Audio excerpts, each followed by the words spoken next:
Ассалаумағалейкум достар, сіздермен бірге Али Дос каналы. Бүгін біз газдалған сусындардың зияны туралы айтатын боламыз. Ендеше кеттік. Видеоны ұнаса лайк басып тіркеліп кетіңіздер және келесі видеоға қандай заттардың зияны туралы шығарайық, соны да жазып кетіңіздер. Ендеше кеттік. Газдалған сусындар. Сіз осы газдалған сусындардың зиянын біле тұра және оның зиянын ақтарып ескере отыра сіз газдалған сусынды ішесіз. Және оны әр уақыттан бір аптада бір рет емес, 2 аптада бір рет емес, сіз 2 күнде, 1 күнде ішетін шығарсыз. Негізі шынын айтайын, егер сіз осы видеоның соңына дейін көретін болсаңыз, сіз газдалған сусынды мүлдем ішпеуіңіз де мүмкін. Сол үшін видеоны соңына дейін көріңіз.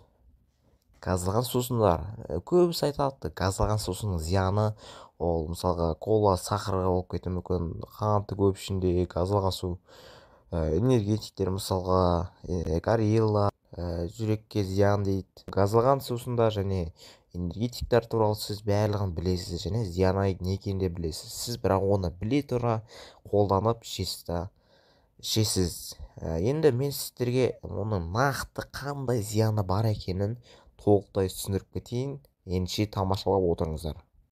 Газдалған сусындар, алайда бұл жолы ғалымдар тиянақты тәжірибе жүргізіп, адамның өмір сүру ұзақтығын анықтайтын хромосомаларды зерттеуге бел буды. Бұл хромосома аймағын теломер деп атайды. Оның ұзындығы адамның қалай тез қартайып бара жатқанын көрсетеді. Сараптама барысында 5000 адамнан қан алынған. Олардың басым көпшілігі теломерлерді қысқа болып газдалған сусындардың көп тұтынатыны анықталған. Яғни сіздерге былай түсіндіріп кетейін. 5000 адамнан қан алынғанда, сол қанында жаңағы теломер дейтін атауы бар да, ол азғантай болып көрсеткенде қысқа болып, яғни ол адамдардың өмір сүру ұзақтығы. Яғни мысалға 50 жас, 40 жас деп көрсетілген. Оның бәрі ненің кесірінен газдалған сусындарды тұтынған, содан кейін қысқа болып көрсеткен. Ендеше жалғастырып өтейін. Сол хромосомаларды зерттеп, сол 5000 адамнан қан алынған, оның көпшілігі газдалған сусынды қолданған үшін қысқа болып шыққан екен. Газды сусын тұтынған адамдар мен темекі тартатын адамдардың өмір ұзақтығы бірдей деген болжам бар.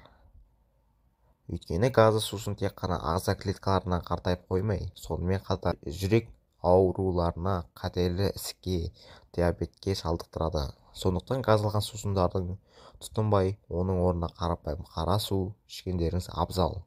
Себебі оның денсаулыққа пайдасы мол. Бүгінгі таңда шырындарға қосылатын химиялық қоспалар мен мөлшерден тыс қант ағзамызға кері әсерін тигізуден әбден мүмкін, тіпті солай болатын да шығар.